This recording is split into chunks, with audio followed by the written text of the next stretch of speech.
Sabe o que é mais engraçado? Eu ajudo as pessoas a contarem histórias. Eu me apaixonei pelas narrativas.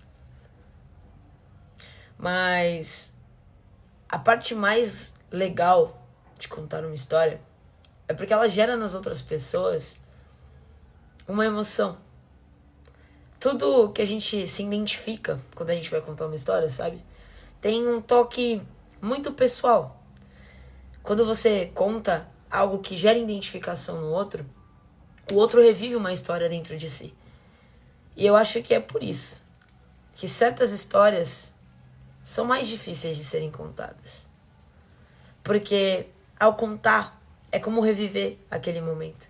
E nem sempre a gente lidou muito bem com tudo aquilo que aconteceu ou percebeu a importância do momento.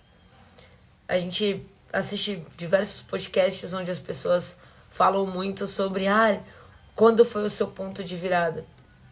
E a maioria das pessoas, ao contar, se emocionam. Porque muitas das vezes elas estão percebendo naquele momento que para elas passou tão rápido. Foi o momento em que tudo mudou. E é assim que eu me sinto ao contar a história da Matrix, que é a minha história. E que não é só a minha história. Eu já tentei gravar esse vídeo diversas vezes. Eu até vou tentar colocar um pedacinho dos trechos que não foram tão bem. Mas eu ouso dizer que eu tive os melhores sócios que, se eu tivesse escolhido, eu não teria escolhido tão bem. Antes mesmo da Matrix existir, eu já pedia muito por ela.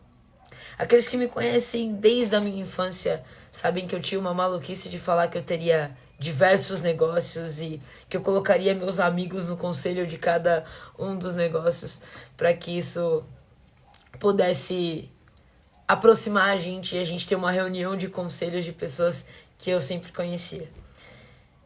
E é engraçado, que os anos se passaram, coisas mudaram, mas hoje eu olho a Matrix com esses olhos, como um início de um sonho que vem lá de trás. E o meu primeiro sócio que eu preciso apresentar para você é Deus. Eu não vou entrar aqui em questões de fé e de religiosidade, porque cada um tem a sua escolha. Mas te digo, ele é o melhor sócio que você pode escolher. O único que vai poder fazer qualquer previsão e projeção e nunca vi ele errar. Mas além disso, ele me deu um sócio na terra. O nome dele é Thiago. O Thiago acreditou em mim antes mesmo que eu acreditasse. O Thiago era o meu colega de trabalho na CLT, mas que sempre teve essa veia pro empreendedorismo. Essa vontade de fazer algo seu, de criar um negócio. Ouso dizer que o Thiago era uma das pessoas mais inteligentes que eu já conheci na vida e vai ser muito difícil encontrar alguém mais inteligente que ele. E navegando pela internet e por esse sonho de empreender, em uma das nossas conversas na hora do almoço, a gente decidiu, por que não, unir forças e tentar criar um negócio em conjunto. E por mais que você esteja esperando que eu fale agora que aí surgiu a Matrix, não. A gente foi vender saia. E tem muito a ver com o meu primeiro sócio, a gente ter escolhido vender saia. Porque era um nicho onde eu já conhecia as pessoas, eu tô sempre na igreja, então pensei, por que não unir o útil ao agradável? O perfil tá lá até hoje. Eu até preciso desarquivar as imagens. Chamava Just Be Modas, que era para fazer um trocadilho de só seja a moda e também brincar ali com o nosso ícone, que era uma abelhinha, que era para criar um senso de comunidade, que ia ter uma colmeia, enfim. Para não me estender muito, a gente saiu da fase inicial do projeto, sem saber muito sobre os termos técnicos, fizemos ali um MVP, vendemos as nossas primeiras saias e com um investimento mínimo conseguimos fazer ali um faturamento bem legal. Quase cerca ali de 4 ou 5 vezes o investimento inicial. E com isso, a gente percebeu que a gente não ia durar muito vendendo saia. Então a gente precisava procurar alguma coisa mais rentável, né, pra gente. E foi aí que, pesquisando como melhorar a nossa venda de saias, que a gente encontrou um curso de e-commerce. E com o dinheiro de investimento, a gente pegou tudo e reinvestiu dentro desse curso. E através desse curso, as portas do marketing digital se abriram pra gente. A gente estudou um pouco ali e percebeu que não era o momento de trabalhar com moda. Quem sabe um dia no futuro. Mas nisso, o Thiago encontrou o tráfego pago e eu encontrei a profissão de social media, né? Que naquela época era fazer tudo, era fazer post, escrever o conteúdo, pensar na linha editorial, era uma visão mais ampla de negócio. E ele passou a estudar a gestão de tráfego e eu passei a estudar conteúdo. Comprei uma mentoria de uma menina de 16 anos que estava faturando muito e eu queria entender como eu já tinha passado dos 16 e não tinha nunca parado para pensar o que aquela menina estava me explicando. Em pouco tempo, aplicando aquela mentoria, veio o primeiro cliente do digital. E nesse primeiro cliente do digital, me trouxe a esperança de que acho que agora eu acertei. E vamos lá, sentar novamente, eu e o Thiago, e repensar o que a gente vai fazer. E nesse repensar, o Thiago traz esse nome, Metrics Media. Pensando em medir, de métricas e na compra de mídia. Ali surgiu quase que naqueles desenhos, uma lâmpada que te acende como, cara, que ideia brilhante. E nós começamos a desenvolver o projeto. Ele ficou responsável pelo design do nosso site, por criar a primeira página, e eu pela parte do design dos primeiros conteúdos ali pro Instagram. E aí, eu preciso dar um pouco de contexto, de tempo, para vocês entenderem quando isso aconteceu. Era o início da pandemia.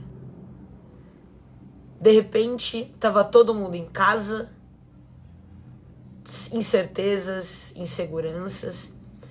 E ali foi o momento onde a Metrics nasceu. Onde poucas pessoas tinham esperança de que as coisas iam melhorar naquele momento. Foi o meu momento de maior esperança e de maior alegria. Construímos a nossa primeira página e eu lembro de uma frase que o Thiago falou para mim. Até março a gente vai sair da CLT. Eu pessoalmente quero sair da CLT e focar só digital. Quando as coisas voltarem ao normal, eu não quero ter que estar mais na CLT. E essa frase me marcou mais do que eu imaginaria. Acho que essa frase era o começo de algo a mais. Talvez um aviso. Deus o sabe. E naquele momento, nós fizemos todos os cálculos, validamos o investimento que nós precisaríamos fazer em tráfego para a captação dos nossos primeiros clientes. E a página está lá até hoje. Se você pesquisar Metrics Media /odontologia, você vai encontrar uma página que oferece o serviço de social media para clínicas odontológicas que queiram captar clientes através de conteúdo. Era algo que estava muito em alta naquele momento. E depois de fazer aquela página, começamos a captação de tráfego. E isso era mais ou menos novembro de 2020. Começamos a captação. Fizemos aqui alguns ajustes. E bem no comecinho do ano, começou a rodar. Eu comecei a falar com as primeiras pessoas. Comecei a fazer os meus primeiros pitches de venda. E parecia que a coisa estava engrenando. Parecia que estava dando tudo certo. Até que poucos meses depois, eu fui entrar na nossa equipe e o Thiago não estava se sentindo muito bem. A gente teve uma breve conversa e ele falou, acho que eu vou ir ao médico. E naquele momento, nada me preocupou. Achei que era só um resfriado, como eu já tive muitos, você provavelmente também já teve. Lembro disso como se fosse hoje. Era uma segunda-feira. Na terça-feira, eu precisava aprovar alguns conteúdos com ele. Então eu mandei uma mensagem. E aí, como você tá? A gente precisa conversar. E a resposta dele me preocupou bastante. Porque ele disse que ele não ia poder conversar comigo, porque foi confirmado que ele estava com Covid. E naquele dia, o médico tinha achado importante levá-lo para a UTI. Eu falei para ele, vê se fica bom logo, porque a gente tem muita coisa para fazer. E eu não sabia, mas ali era a minha última conversa com o Thiago. Na quinta-feira, eu tava na casa dos meus avós, quando o meu telefone tocou e me deu uma sensação horrível. Quando eu atendi o telefone, era a minha antiga chefe, me dando a notícia que eu jamais imaginaria que eu poderia ouvir naquele momento. O Thiago havia falecido. E eu falei, como isso? Eu falei com ele na terça-feira, isso não tem como acontecer. Ela começou a chorar do outro lado. Foi como se alguém tivesse tirado o chão ali.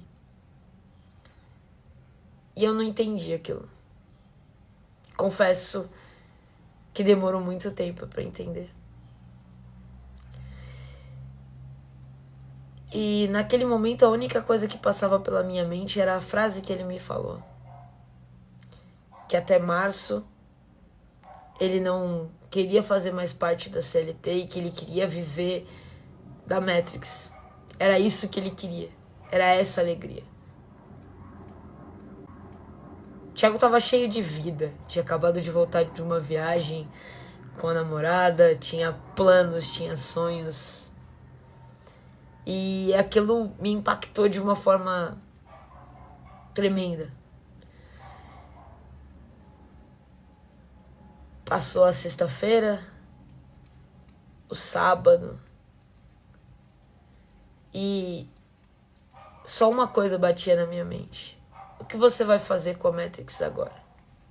Que você tá sozinha. Você vai desistir ou você vai continuar? E depois de perguntar muito para Deus o que eu deveria fazer, eu decidi adotar a Matrix como uma missão de vida. Porque alguma coisa me dizia que eu futuramente teria que contar essa história. Ela não poderia ficar guardada comigo ou com as pessoas que conviveram. E tudo mudou. A gente tinha algumas metas a serem atingidas e na segunda-feira da semana seguinte, onde era para ser ainda um momento de muita tristeza, os primeiros clientes da Matrix exclusivamente chegaram.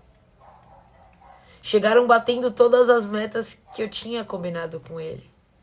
Tudo que a gente tinha se proposto a fazer para dar o primeiro passo para viver da Matrix aconteceu. Só que eu não podia compartilhar com ele. E eu me lembro que eu comecei uma jornada dupla absurda. Onde de manhã eu trabalhava a rotina da CLT e na madrugada eu corria atrás para poder entregar os trabalhos de social media que a gente tinha fechado. Em 6 meses já tinha dobrado aquilo que a gente tinha se proposto a fazer. E foram chegando novos clientes, novos nichos. Fechei parceria com uma outra agência. E nisso foi crescendo. E eu